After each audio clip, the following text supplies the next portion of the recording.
Thanks, Brother Pat, and good afternoon, everyone. The last 7 years, since 2015, have delivered a package of signs that are highly significant in relation to the fulfilling of Bible prophecy. So I take you back to October 2015, when Russia entered into the Syrian conflict, and at that time, of course, the Israeli Prime Minister, Benjamin Netanyahu, acknowledged that Israel has a Russian border now. We know from this chapter we've just read that Gog's forces will invade Israel from the north, and that'll be one of the bases that they come from. We read that in verse 15, "Thou shalt come from thy place out of the north parts." A more literal translation would read, "out of the uttermost parts of the north." So they come down from the uttermost parts, but they have this base now due north of the land of Israel.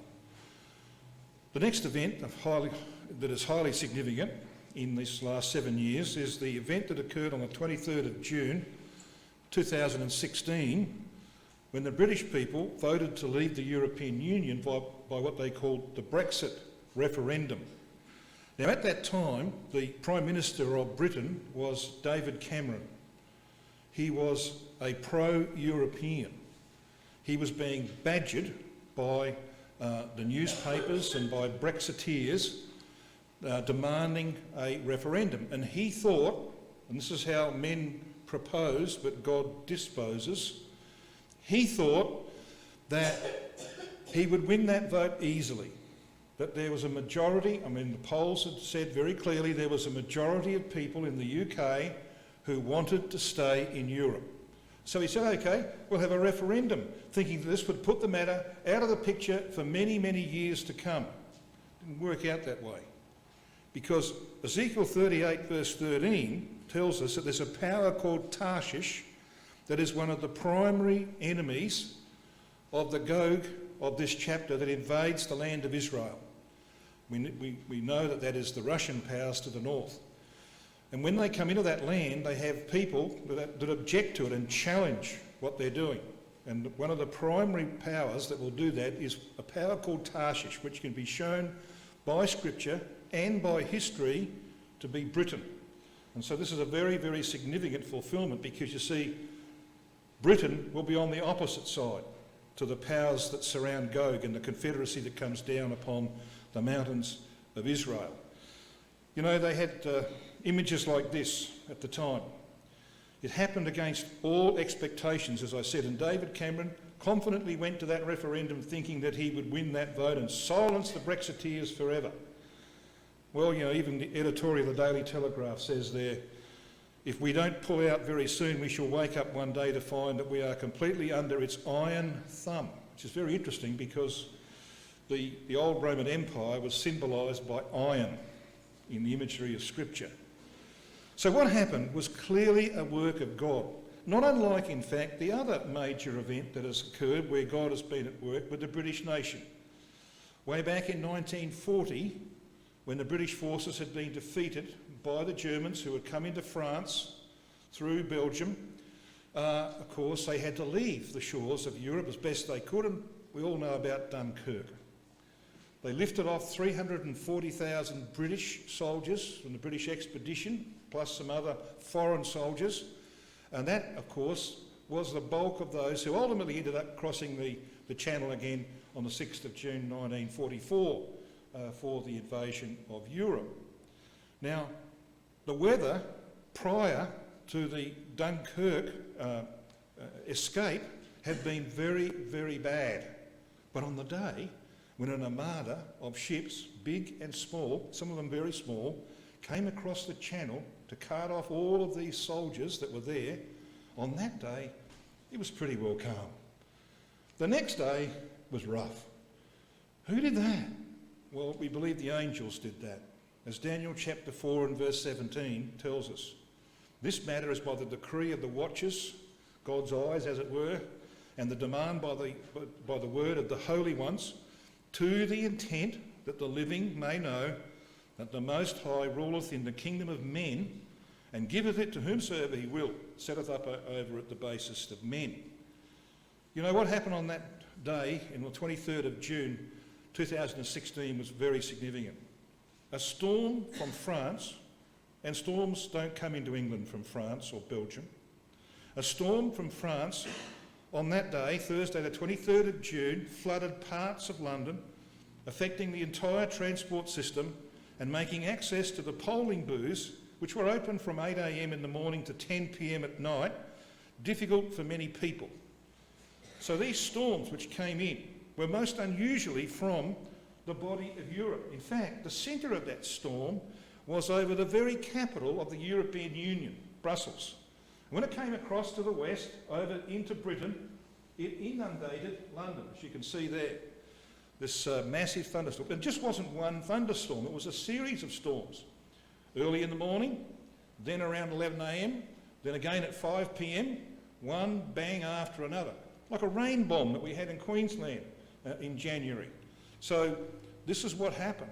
And it is said that somewhere to the tune of 2 million people in the larger London region didn't get to vote.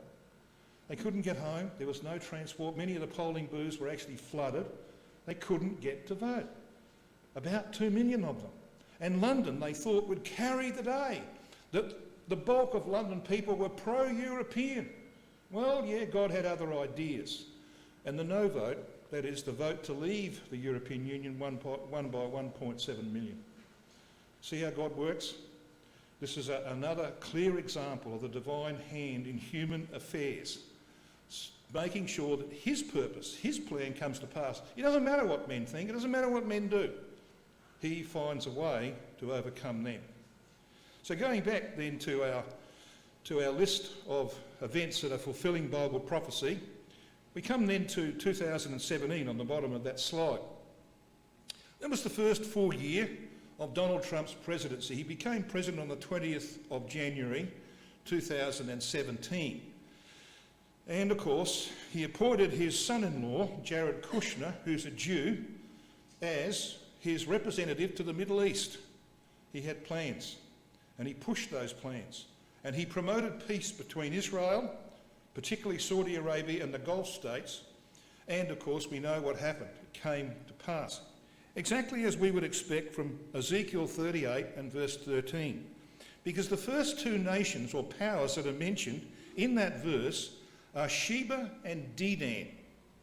And Sheba and Dedan just happen to be down on the southern portion of the Saudi Arabian Peninsula. As you can read up here, modern archaeological studies support the view that the biblical kingdom of Sheba was the ancient Semitic civilization of Saba or Sheba in southern Arabia, primarily today in Yemen. So see the map? This is an old map over here, the kingdom of Sheba. So this is the area that used to be the kingdom of Sheba. So what we have here is a reference to Yemen. Now things are happening in Yemen, and ultimately we believe the Bible will be proved true, and Yemen will become part of a group of nations who oppose the invasion of the land of Israel by this power called Gog and his confederacy in Ezekiel chapter 38. Dedan is a reference to this area over here, to Saudi Arabia and to what we call the Gulf states, the Persian Gulf states. So here we have a clear indication that the Bible is unfolding just as we would expect it in the latter days. And out of all of that was to come the Abraham Accord, which was signed. Isn't it marvellous that it was called the Abraham Accord? Because these peoples who inhabit this area come from the loins of Abraham. They are the descendants of Abraham. This happened in September 2020 when they signed the Abraham Accord. Israeli media reported that this agreement was brokered by Jared Kushner, the son-in-law of Donald Trump, a Jew, Mossad chief Yossi Cohen, obviously a Jew, and others. But foremost, Sheikh Mohammed bin Zayed, ruler of the United Arab Emirates, has boldly led the Middle East into what will not just realign the region's geopolitics, but quite likely those of the world. Now that's actually from a report at the time. They didn't know what they were writing, did they? Because that's exactly what's going to happen. Not only has it realigned the region's politics, but it's likely to realign those of the world. As per the agreements, the UAE and Bahrain will establish embassies, exchange ambassadors, cooperate and work together with Israel across a range of sectors, including tourism, trade, healthcare and security. And they are a long way down that path in just 2 years. So you see what's happening? Now, why is that important? These nations, the Saudi Arabian Peninsula nations, were largely the financiers of the Egyptian invasion of Israel and the invasion of the Syrians and the Jordanians in 1967. They go back decades in their hatred of Israel. They have sought the destruction of Israel. But that's all different. It's all different. Why? Because God is involved. He's fulfilling his word. These powers are going to be part of a group of nations that will oppose the Gogite invasion of the land of Israel in the latter days. Now, I don't need to prove to this particular audience that it is the latter days. It's mentioned twice. Verse 8 says the latter years. Verse 16 says the latter days. But if you did want proof of that, someone says to you, how do you prove that Ezekiel 38 is about our time, which is normally referred to as the latter days? The proof lies in verse 8. Because this confederacy of nations comes down upon what's called the mountains of Israel. A bit more about that in a minute. The mountains of Israel. And the mountains of Israel, of course, just happen to be largely in what they call today the West Bank. Okay, so as I'll demonstrate in a moment, that's a prophecy about the West Bank becoming part of Israel proper. But the important thing is the name. The name Israel. There was no nation on earth called Israel from 722 BC, which is quite a long time ago, until 1948. All right?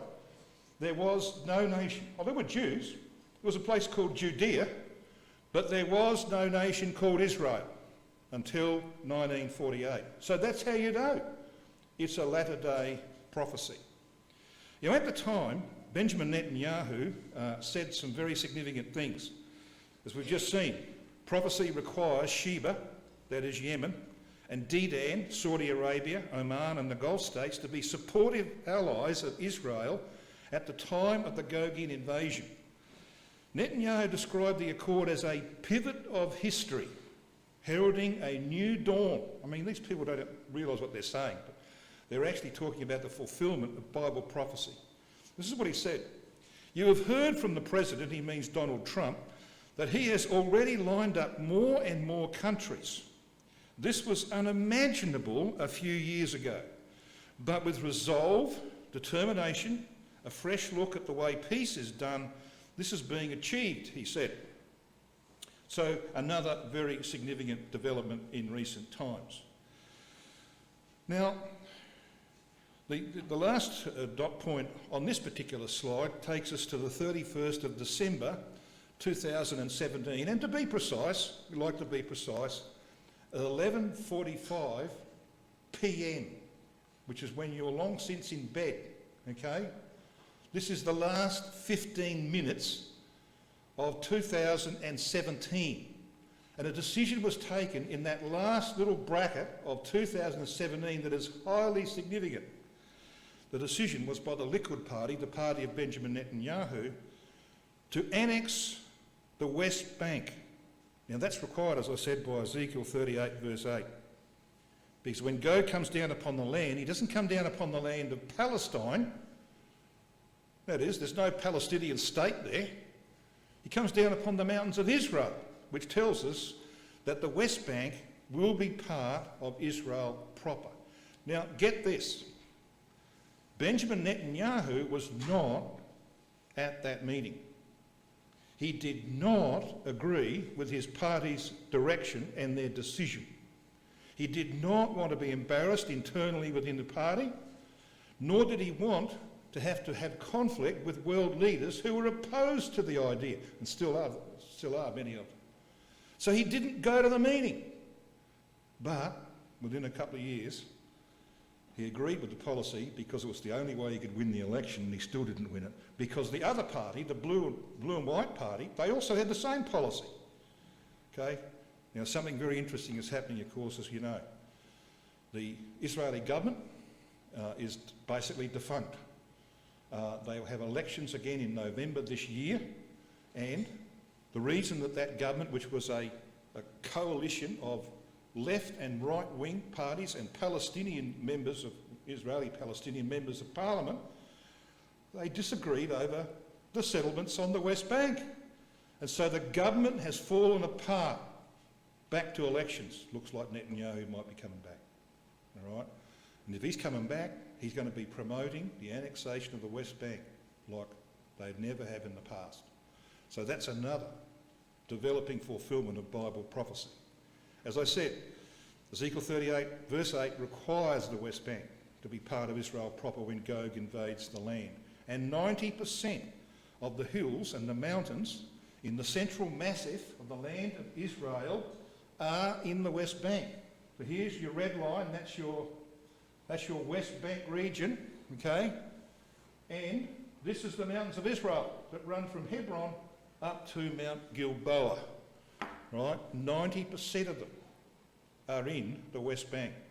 Another indication that this decision that was taken on the 31st of December 2017 is a critical one, sealed the fate of the West Bank. It will become, in due time, part of Israel proper.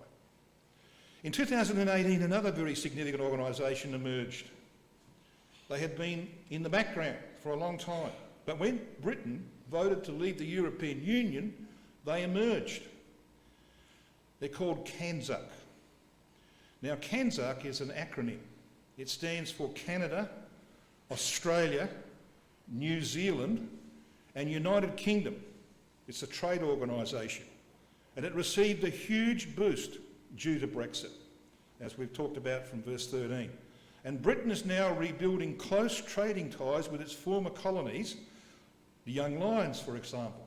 And this has been aided by the fact that Australia's relationship with China broke down in 2019 and especially 2020. The largest trading partner for Australia, by far. The relationship broke down, so coal ships stood offshore for 6 months. They wouldn't take our wine. They wouldn't take our seafood, etc. And so Australia has had to look elsewhere. Where have they looked? Towards India, another one of the Young Lions, by the way. And, of course, one of the most significant things that happened last year is that Britain has now come to an agreement, a trade agreement with Australia. There was very little trade, really, between Britain and Australia, but now it's on the increase. Well, that's why it says in Ezekiel 38:13, Sheba and Dedan, note the next words in your Bible, and the merchants of Tarshish. What does that mean to you? It means trade, all right? And that's what's now happening. That wasn't happening just a few years ago. And it's going to happen a lot more because Britain will fall out with Europe big time in due time, and they will have to look elsewhere for all of their trade. So again, another startling development in fulfilling Bible prophecy. Then along comes COVID. Oh, we all love COVID. 2020.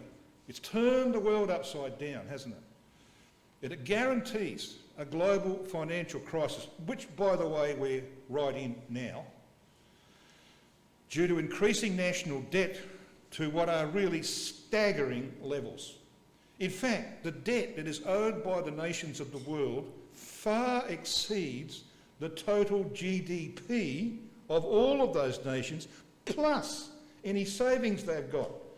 In other words, you can't pay. The debt cannot be paid. They're done. More about that a little later. So what is CANZUK? As I said, this acronym, Canada, Australia, New Zealand and United Kingdom. Well, this article might help. This is from a chap called Christadelphian. He said, in the aftermath of the British exit from the EU, the concept of CANZUK, a largely economic alliance between Canada, Australia, New Zealand and the United Kingdom, notice these words, all of which have the monarchy, the same common law systems and parliamentary democracy, among others. You know, the Bible's full of symbols. When it talks about young lions in verse 13 of this chapter, it's not talking about animals with 4 legs. It's talking about nations who owe their existence to Britain, like Australia and New Zealand. But why a lion? We don't have a lion on our heraldry, do we? We've got an emu and a kangaroo. So why a lion, do you think? Well, a lion is the biblical symbol for governments and rulership. You want proof of that? Go and have a look at Genesis chapter 49 and verses 8 onwards, and you'll read there about Judah. Judah is a lion's whelp, and it goes on to talk about government in relation to Judah. So the lion is the symbol for political government. And these nations, Canada, Australia and New Zealand, those three, of course, plus the United Kingdom, all have the Queen as their sovereign head. So that's got to do with government, isn't it? Yeah, the sovereign head of those nations is the Queen. And moreover, their parliamentary systems are based upon the British parliamentary system. The two-house system normally. You have the House of Commons in Britain and, of course, the upper house, such as we have here in Australia. It's the same in Canada. It's the same in India, in fact, India being one of the young lions. So that's very, very interesting. So I said Australia signed a free trade agreement with the UK in 2021 and is looking to strengthen its trade with India and New Zealand. You know where many of those coal ships that sat off China for 6 months went? They went to India. And India produces coal. But that's where they went. So clearly, the angels are at work. They're ruling in the kingdom of men. They're pushing nations into positions that they would not otherwise choose to be in because God is fulfilling his word. But of course, as I said, there are ominous signs since COVID struck the world in early 2020. By early 2021, really counterintuitively, house and property prices skyrocketed. Now, why would that be the case in a pandemic? Well, low interest rates were one factor, and because people couldn't go anywhere, you're locked up at home, you couldn't get on a plane and travel internationally, you couldn't even go interstate, couldn't even go intrastate. So what did you do with your money? You put your money in the bank, you didn't spend it, okay? And so there is now what they regard as massive savings locked up in banks that people haven't been able to use. So house prices went up because people said, oh, what are we going to do with the money? We're going to go and buy houses. It pushes the prices up. And of course, a bubble has been created, a huge bubble that's got to be pricked very shortly and it'll burst. In fact, house prices have already gone down 15% in Sydney, and they're predicting 30% by the end of the year. So this is what God can do. He can undo the designs and the plans of men. In mid-2021, relaxation of many COVID restrictions saw an outburst of eating and drinking. And this is, like pub-type eating and drinking, restaurant-type eating and drinking. And that, of course, you couldn't do that, could you, in 2020? You couldn't go into these places. I mean, you could order food to be dropped at your door, but you couldn't go out to the pub. Now it's back. And it has to be back before Christ will appear on the scene to raise the dead.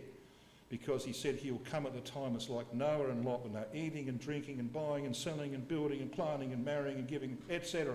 They weren't doing that at the height of COVID times. In late 2021, rising inflation worldwide threatened the rapid rise of historically low interest rates. One major cause of the 29th of October 1929 stock market crash that led to the 1930s depression years. We'll talk more about that a little later on. That, of course, is something that is affecting everyone now because interest rates are going up. You know that the head of the Reserve Bank, for which I used to work, said just a few months ago that interest rates in Australia would not rise until at least mid-2024. Where are we now? Mid-2022. It's already gone up 75 basis points, 0.75%. And by the end of the year, it'll be 2.5%. And from then on, it might even be greater than that by the end of the year, because the Americans are putting it up at an amazingly rapid... They've got to stop inflation. Inflation in America is out of control. It's 10, 12%, they say. In Australia, it's 8 or 9%. It's out of control. And if you don't get control of it, and the only weapon they've got to do it is to raise interest rates, then you're in deep trouble. Deep trouble. And they know that. But they also know that if you make interest rates rise too rapidly, you'll get a 1929 repeat. You'll collapse the stock market and the whole thing will topple over the edge. Okay, so that's coming. You can see it coming. Every day I get up, I see it coming. Every news report I see or here. It's telling us it's coming, and that's very significant for you and me, as we will see a little later on. But what else happened that's significant in recent times? Well, I guess this is a big one, isn't it? 24th of February 2022, Russia invaded Ukraine. You know, this is the beginning of a process that will lead to the control by Russia of Ukraine. They've just, in fact, taken over one of the largest cities in the Donbass region as of today. And so they will continue to creep into that country until they've finally got control of it. And when they've got control of it, we'll see that that's Putin's intention. We will then have, because we don't currently have, Gog of the land of Magog, as that should read in verse 2 of Ezekiel 38. Gog is of the land of Magog, just like I am of the land of Australia, and you are as well. That's where he comes from. That's his centre. That is the centre of his empire. And you'll see why he's invaded in a moment. We'll also then have the Prince of Rosh, because the territories of Ukraine and Belarus, and a little bit more, both in Russia and to the north of Belarus, was once the territory of the Rus, the kingdom of the Rosh.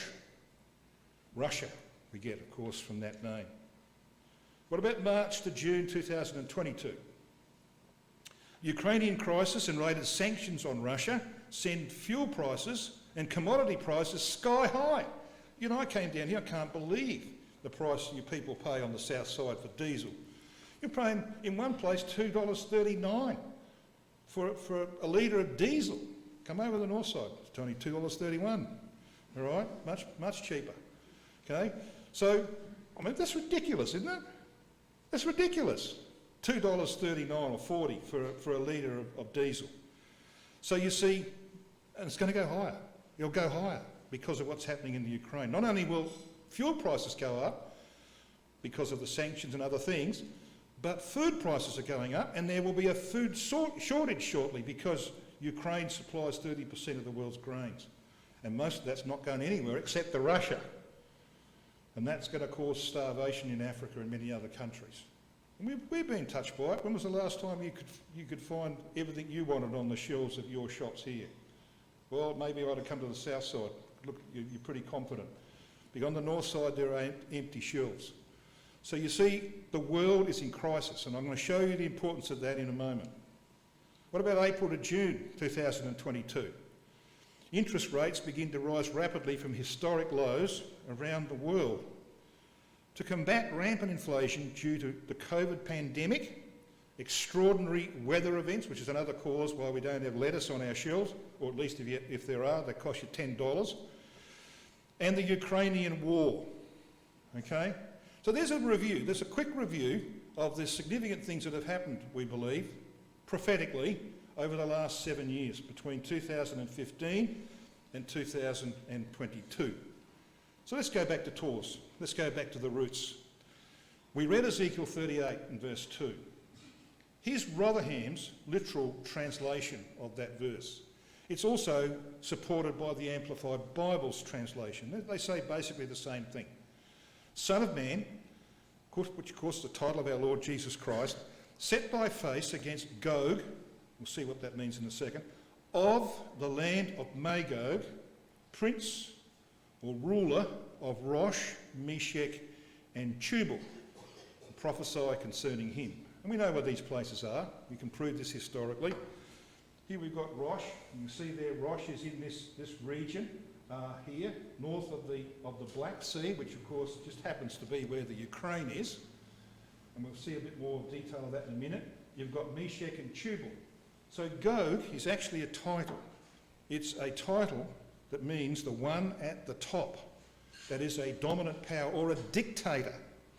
And his land, the land which he sees as the centre of his empire, is the land of Magog. And this is what historians believe is Magog. See this red line? Now, it's a fairly large tract of land. It includes Germany over here on the western side, but the biggest nation in Magog is Ukraine and Belarus to the north. Okay, so this is the area where the Rus settled initially. That was where their kingdom was founded. And this is why, of course, Russia has invaded, at least Putin has had Russia invaded. And I'll show you the reason why in a minute. Vladimir Putin's hero is Kiev's, and Kiev is the capital of the Ukraine, Kiev's first great Rus emperor, Vladimir I. And Putin wants to be Vladimir II. He has always regarded Ukraine as part of Russia. He described the fall of the USSR as the greatest geopolitical disaster in history, which is one reason why he's wanting to restore the territories that were once controlled by the USSR. And you can see on this particular map, Kiev and Rus. That is, you've got Kiev, the capital. This is in Ukraine, right? To the north, you've got Belarus. Then you've got this part of Russia with Novgorod, which was a very important city. This yellow part is the area controlled by Vladimir I, who ruled from the late 900 ADs to 1015 AD, or thereabouts. That was the height of his kingdom. And Putin wants to restore it. He wants to restore the Russian Empire that was once ruled by Vladimir I. And he'll eventually achieve that. He'll grind them to powder over time. Now, one of the main counsellors and supporters of Vladimir Putin is a fellow called Alexander Dugin. And if Putin was to keel over tomorrow, someone like Dugin would step up into his role, because Dugin is really the brains behind Putin. And in 1997, he wrote a book with a companion, a fellow called Nikolai Klokotov, and the book was called Foundations of Geopolitics. It was the foundation of Russian geopolitical strategy over the next 20 years. So the book's written in 1997. 20 years, of course, brings us up to 2017. It was all about how Russia could reassert itself in the world. And chillingly, this report said, the book now reads like a to-do list for Putin's behaviour on the world stage. It starts out by saying that the shrewd thing for Russia to do is to steer clear of direct military confrontation if it can be avoided. Instead, the book counsels Russian leaders to favour political stealth, which they've been doing for a long time. It emphasises the need for the infiltration of Western institutions and the use of soft power to shape the world in Russia's favour. And of course we know that they were deeply involved through what they call soft power, through the internet and so on, through getting into systems in America. They were deeply involved in the 2016 election in America. So they've used that system. Dugin was behind that. The book argues that Ukraine should, the article says surprise, surprise, be annexed by Russia. Yeah. You see where this is coming from? The book's authors say Russia should encourage Britain to leave the European Union and thus weaken it. That's right. Russian strategists were openly arguing in favour of Brexit in 1997, when it was just still a glimmer in Nigel Farage's eyes. So you see, what we're seeing happening today hasn't come over the last year. This has been in the plans of the Russian hierarchy under Putin, who came to power, of course, as Prime Minister in August 1999 and President in March 2000. This has been the plan. It's been there the whole time. It's not just plucked out of the air. It's part of their plan for the future of Europe. And we know that Ukraine is integral to Russia. The Rus first established Kiev as the capital of the land of the Rus, as we said. And in 2004, Ukraine elected a democratic European-inclined president. He was poisoned prior to the election. He still won it, by the way. But Putin's ally Yanukovych was defeated and Putin was humiliated. Well, you don't humiliate Putin without some consequences. He retaliated in January 2006 in the middle of one of the worst winters in their history by cutting off gas to the Ukraine, and they froze. Eventually, Putin offered to the restored Yanukovych, who became the Prime Minister under the President, a $15 billion loan designed to head off Ukraine's drift towards Europe that failed when his ally was finally ousted. So I mention that because we shouldn't think that what's happened in 2022 is something new. It's part of an old plan. And Putin was humiliated in the past. He doesn't intend to be humiliated in the future. You know, the world knows that. This is from the Carnegie Endowment for International Peace. This article, Russia's Global Ambitions in Perspective, written back in February 2019. It goes on like this: success begets more success, and since Putin's return to the presidency in 2012, his record has been enhanced by what Russian officialdom sees as several important wins. The annexation of Crimea, February-March 2014, the war in eastern Ukraine, which has been going on since 2014, the military deployment in Syria, been going on since 2015, the tense military standoff with the West in the Baltic and the Black Seas, and we've heard of flyovers and all sorts of interventions by Russia. Moreover, it goes on to say, the Kremlin's record since 2012 suggests that it will not be deterred or constrained by economic difficulties. Now, the politicians who put sanctions on Russia, which has severely affected their own economies and pushed fuel prices sky high, should have read this article. Because if they had read this, they might have been more cautious. This article pointed out, 2019, while the Russian economy has performed poorly since then, with growth hampered by a failure to institute long overdue structural reforms and excessive dependence on exporting hydrocarbons and other raw materials. But economic difficulties have not put a brake on Russian activism abroad. You're not going to stop them by sanctions. All you're going to do is harm yourself. That's what this article is saying. To the contrary, the Kremlin's ability to withstand both domestic economic difficulties and Western sanctions without changing course is a sign of Moscow's commitment to an activist foreign policy as a long-term choice of the country's leadership. Yeah, they're exactly right.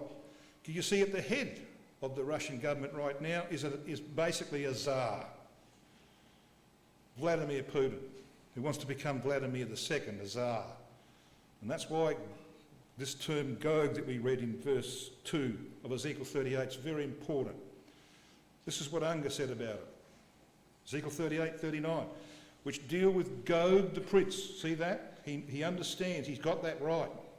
The title means, as you can see at the base of that slide, it means a roof.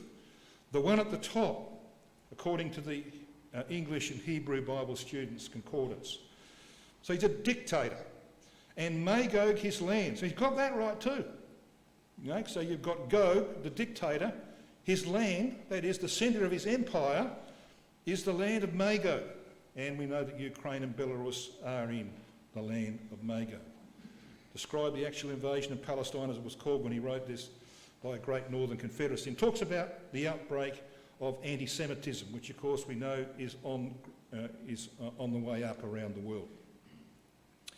But there's another aspect of this that I want to highlight, which again is a remarkable fulfilment of Bible prophecy. Who would have thought in the days of communism between 1917 and the collapse of the Soviet Union in 1991, who would have thought? They destroyed 10,000 Russian Orthodox churches. They bulldozed them. They pushed the religion underground. They appointed a KGB agent, who was a German, by the way, as the head of the Russian Orthodox Church. He kicked the bucket in 2004, I think it was, and was replaced by the current patriarch of that church, whatever he's called, Kirill. And I'll talk a bit more about him in a second. There are religious underpinnings to the invasion of the land of Israel, as we well know, from places like Ezekiel 35:36. Even here in this chapter it's suggested. The horrendous persecution of Jews for centuries by the Orthodox religions, for what they call blood libel, that is the murder of Christ, is legendary. So we know that religion will have a part to play in the invasion of the land of Israel in the latter days. And here is Putin, the so-called devoted Christian. His devout Christian mother secretly baptised him at birth. He still wears his baptismal cross. Now, look at the character of this man. He's one of the most brutal men on the face of the earth. I mean, he's got no scruples, no principles. He didn't care how many people die in his causes. The 50,000 Russian soldiers, they say, have died already in Ukraine. He didn't care. He wouldn't care if it was 500,000. He has got no concern for anyone but his own ambitions. And yet he presents himself on the world stage as the defender of Christian values, as you'll see in a second. There he is. He's with the Pope, of course, giving him the image of the icon of the... By the way, it's called the Madonna of Vladimir, which is very interesting. And here we've got down the bottom right hand his compatriot who supports him strongly in this invasion of the Ukraine, and in fact, I believe, gave him the impetus to do it. Kirill, the Patriarch of the Russian Orthodox Church. And you know, Putin has been whipping the West with religion for some years now. This is portion, just a couple of snippets from his State of the Nation speech in the Kremlin in December 2013. He says, "Today many nations are revising their moral values and ethical norms, eroding ethnic traditions and differences between peoples and cultures. Society is now required to accept without question the equality of good and evil, strange as it seems, concepts that are opposite in meaning." Now, what did he mean by that? Well, he meant this. Many Euro-Atlantic countries have moved away from their roots, including Christian values.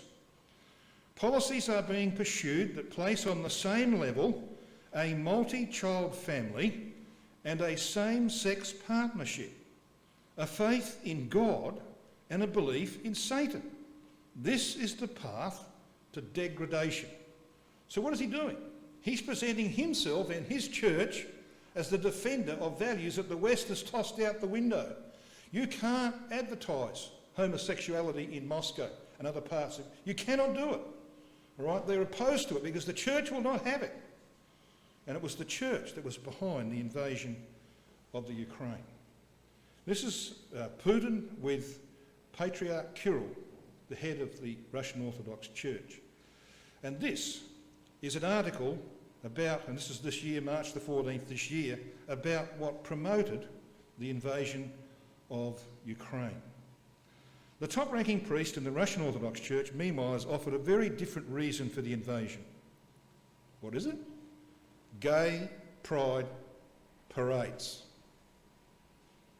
Patriarch Kirill said last week that the conflict is an extension of a fundamental culture clash between the wider Russian world and Western liberal values, exemplified by expressions of gay pride. Yet experts say that Kirill's comments offer important insights into Putin's larger spiritual vision of a return to a Russian empire, in which the Orthodox religion plays a pivotal role. Now, if you don't think that's right, listen to, you know, Stan Grant from the ABC? Yeah, he's quite an intelligent guy, actually. This is what he said. Vladimir Putin cannot separate Ukraine from the Holy Rus, the God-given Russian Empire. You get the feel? Crimea, annexed by Putin in 2014, is the cradle of Russian Christianity, where Prince Vladimir, the leader of the Kievan Rus, converted to the faith in the 10th century, that is in the 900 ADs. The head of Russian Orthodoxy, Patriarch Kirill, has called Putin a miracle of God. Along with Putin, Patriarch Kirill has revived the idea of Russian world. Vladimir Putin believes the West is decadent. He believes the West has turned away from God, and he is a defender of the faith. I mean, I read this, I shake my head, I think, good grief. How could this be so? I mean, is this possible? Yeah, it's happening. Because the invasion of the land of Israel, as we read in Ezekiel 38, is religiously promoted, religiously motivated. The man described as Putin's brain, one of the most influential thinkers in modern Russia, Alexander Dugin, he's the guy who wrote that book, remember, in 1997, says the West is the Antichrist. So if Putin kills over tomorrow, men like Dugin step up. He thinks the West is the Antichrist. It's incredible, isn't it? But it's happening. Now, this is what Putin thinks about the Ukraine. I mean, you could read, and this is a long article, by the way, 12th of July 2021, so I just got a couple of snippets out of it. During the recent direct line, that is when he spoke to the public, when I was asked about Russian-Ukrainian relations, I said that Russians and Ukrainians were one people, a single whole. These words were not driven by some short-term considerations or prompted by the current political context. It is what I have said on numerous occasions and what I firmly believe. Now, I would suggest that if Vladimir firmly believes something, watch out. I therefore feel it necessary to explain my position in detail and share my assessments of today's situation. Russians, Ukrainians and Belarusians, notice this is not good for Alexander Lukashenko, the president of the nation called Belarus, Rus, R-U-S on the end, yeah, they're Russian. There's not good news for him. He says, Russians, Ukrainians and Belarusians are all descendants of ancient Rus, he's quite right, which was the largest state in Europe. Slavic and other tribes across the vast territory from Ladoga, Novgorod, Sok to Kiev and Chernigov were bound together by one language, which we now refer to as Old Russian. Economic ties, the rule of the princes of the Rurik dynasty, and, after the baptism of Rus, the Orthodox faith. The spiritual choice made by Saint Vladimir, who was both Prince of Novgorod and Grand Prince of Kiev, still largely determines our affinity today. Ukrainians can fight as hard as they like. They can get as many weapons as they like from the West. Not going to help them, because Putin will ultimately take over the Ukraine. And it's all part of the fulfilment of Bible prophecy. And we will eventually have Gog of the land of Magog, Prince of Rosh, the restored Russian Empire. Now, there's another little thing I want to talk about. This is the Russian-controlled areas as of the 5th of June 2022. They've just taken a very large city in this region here. So this would be a little bit increased by now, and then eventually they'll take this entire region of what they call the Donbass in the Ukraine. And of course, they're also up here near Kharkiv. They're shelling Kharkiv, and that's the next big place that's going to fall. And we know that they took Mariupol. That was one of the main ports of Ukraine. No grains leaving there. And they blockaded Odessa. In fact, the Ukrainians themselves put mines in the harbour of Odessa to stop the Russians coming into the harbour in their ships. No grain is coming out of there. There are millions and millions of tonnes of grain sitting in places like Odessa and Mariupol. And a lot of it's going to Russia. They're actually trucking it to Russia, you see, and that's going to cause huge problems around the world. Now, there's another little thing here that's very interesting that's going on right now. Kaliningrad Oblast. You ever heard of that? No, most of you haven't heard of it. Yeah. Well, it's very important in the scheme of things. You see this map here? The green is Russia. You can see the Baltic Sea.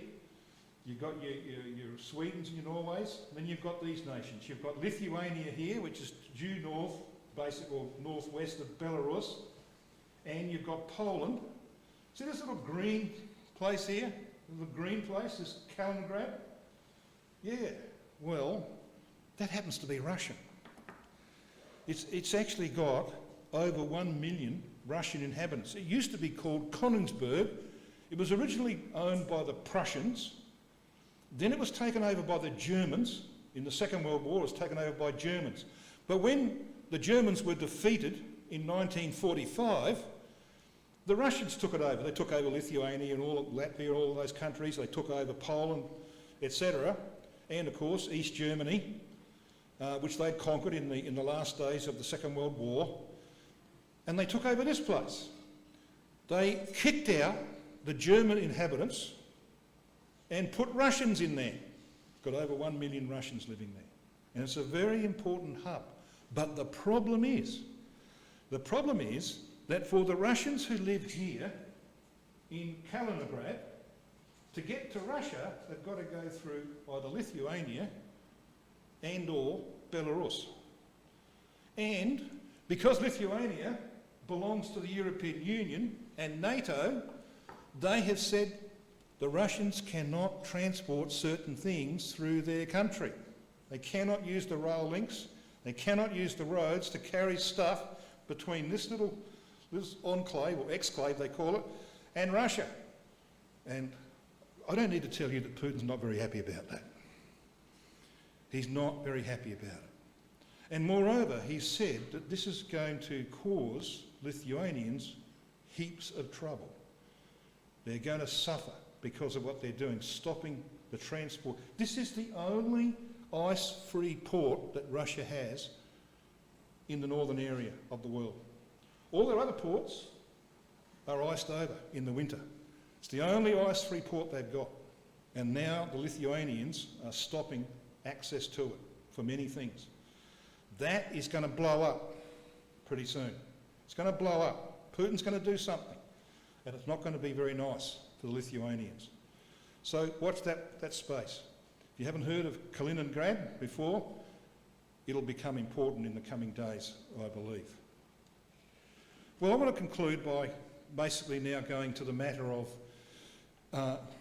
rising prices, cost of living. It doesn't affect you, does it, cost of living? You're not affected by that? Of course not. Everybody's affected by it, aren't they? We're all affected by it. You know, I now consciously think, do I need to use my vehicle, which runs on diesel, to go anywhere that's not important? You know, I don't use my diesel to come over here, but I do go elsewhere. Now I restrict my travel. Are you doing that? $2.39, $2.40 a litre? When you're chewing it up, whatever it is, 12, 14, 15 litres per 100 kilometres? Yeah, rather expensive journey. Now you're very familiar with Luke 17, aren't you? Have a look at it with me. You know what this chapter tells us. It tells us that Christ is going to come at a time when the world is prosperous. That's what it tells us. Because he says in verses 26 through 28, that when he comes to raise the dead, this is not for Armageddon, it's sometime after, when he comes to raise the dead and to form his army to establish the kingdom of God, the world is going to be in a generally prosperous state, like the days of Noah and the days of Lot. Now, he could have chosen any era of divine judgment. He could have chosen the days of Jeremiah and Zedekiah, the last king of Judah, couldn't he? He could have chosen the days of Hoshea, the last king of Israel, when they were eating dead bodies to survive. You know, cost of living was pretty high then. He could have chosen that. He didn't. He chose the days of Noah and the days of Lot. They have one common denominator. They were eating and drinking, which means not just ordinary eating and drinking like you and I have just had lunch. We're talking about gluttony and excessive drinking. This culture of enjoyment and revelry. You know, I hear that word, the revellers, nowadays. You hear that word? They talk about the revellers. Yeah. They're filling the hotels and the pubs and the restaurants now. It's back. COVID stopped it, but it's back. Marrying and being given in marriage. Well, you couldn't get married in 2020. You weren't able to have weddings, were you? That's back. We've got a couple of weddings coming up here. Buying and selling. Yeah? Preoccupation, of course, with acquisition. Men are never satisfied. They always want to have something bigger and better. It's about materialism. Planting. Business pursuits. Culture increases and gain. Building. This continual upgrading to improve your status in life. This is why house prices have gone through the roof. This culture of luxury and comfort. Then unfortunately, for the days of Noah and Lot, it all came to a sudden end. All their prosperity collapsed in a day or a week. It was gone. But the saints had been taken away. Noah and his family had been locked in the ark. The angels had taken Lot's family out of Sodom. They were safe. They were gone. The pattern was set for you and me. I ask you a question. How close do you think the day of collapse is? Not too far away, I would have thought. And if you have any doubts that this is right, take this into consideration. In the 7 letters in the book of Revelation, the last of those is the letter to the Laodiceans. It's the only one that has in it this statement by Christ. Behold, I stand at the door and knock. Right? The only one. What does that mean? We know that these 7 letters cover the history from the time of John on the Isle of Patmos to the time of the establishment of the kingdom. This letter is about the latter days. This letter is about the quality of human life when Christ turns up at the door. What was their problem? Poverty? Bankruptcy? Was it? Were they out of work, out of job? No food on the table? No. Revelation 3:17 says, because thou sayest, I am rich and increase with goods and have need of nothing, and knowest not that thou art wretched and miserable and poor and blind and naked. Yeah, it was a time of prosperity, as it will be when Christ comes, sends his angels to raise the dead and to take those that are responsible to the judgment seat. There will still be times of prosperity, and you and I can see it disappearing. What does that tell you? I know what it tells me. The pattern is set for us here in Luke 17. The days of Noah and Lot set that pattern for our removal before the era of prosperity ends. And we know, of course, one remarkable fact is that Christ makes no reference in Luke 17 to violence or immorality, which were the characteristics both of the days of Noah and the days of Lot. No reference. He's not interested in that in particular because you see he's interested in prosperity, which he knows is the real killer of faith, the real problem for the latter days. That's why he says in verse 32 of Luke 17, remember Lot's wife. What was her problem? She didn't want to leave what she had behind. She didn't want to go out of the city. She wanted to stay there. Well, she had kids there too, by the way, but she didn't want to go. She wanted to stay with all of the stuff that she had. So that's why he doesn't mention violence and immorality. It exists, doesn't it? We've got Sodom, we've got violence. Look at America.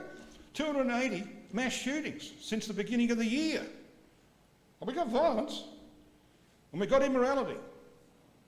But he doesn't mention it, because the exhortation is watch out. Watch out that prosperity doesn't undermine your faith. You know, this is important, isn't it? He comes to raise the dead, and we know the next step. We know from Daniel chapter 12. Do I need to take you there? Daniel chapter 12, verses 1 and 2. You know the words?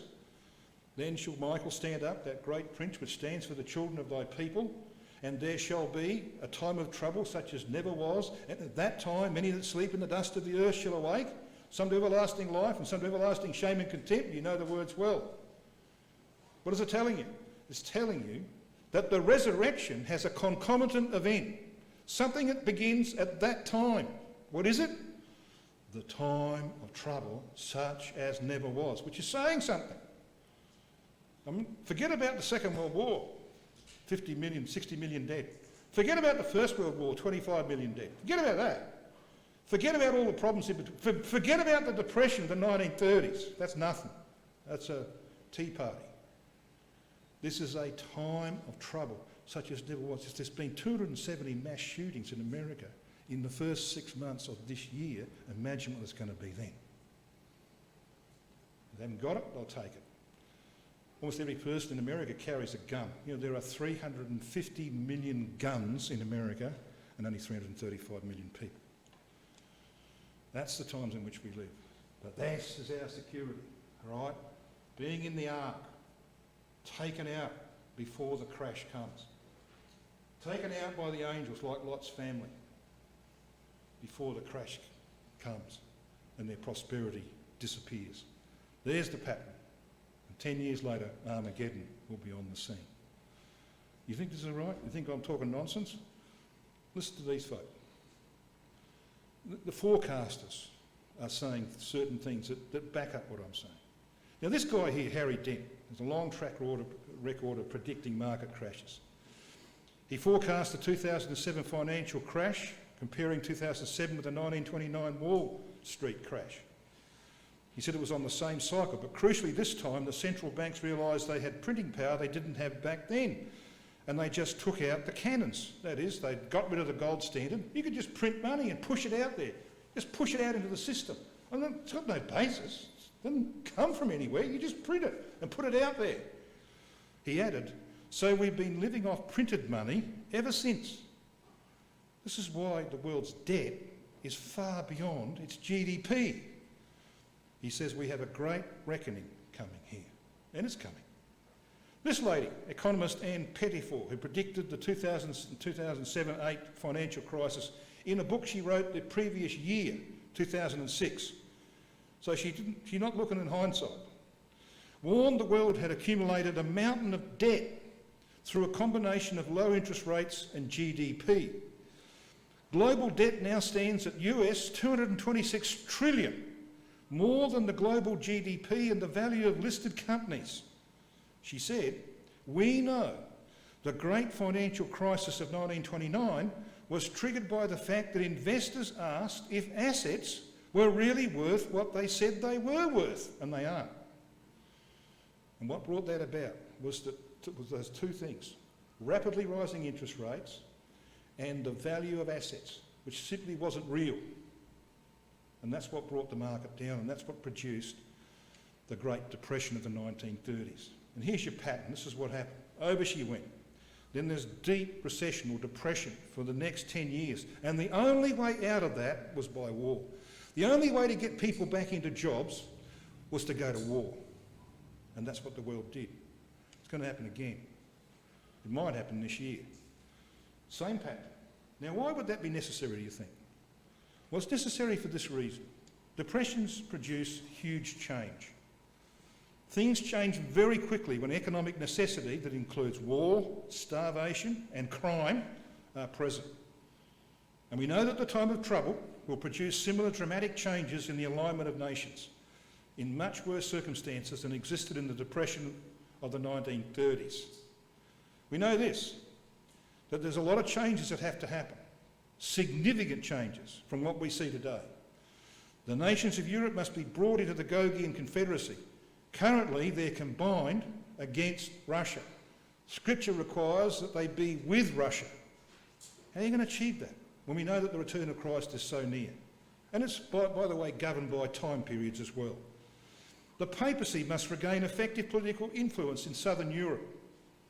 The nations from Syria to Pakistan must be brought under Russian control. And we'll talk about that, God willing, on Tuesday night. Those are big changes to come. How's that going to happen? Well, I believe it will happen because of the time of trouble, such as never before. Nations will do things then that they would never contemplate today. They will make political decisions to survive that they would not make today. They'll do it under the duress of times that the world has never seen in its history, when there's starvation and violence broken out and a complete breakdown of law and order in society. It'll take them a long time to get some sort of stability and equilibrium back to society. And when they've just got there, the scripture says in 1 Thessalonians 5, that we've just got there, and they say peace and security, sudden destruction comes upon them. And Armageddon comes to the world. And beyond that, this, the kingdom of God. Can't wait.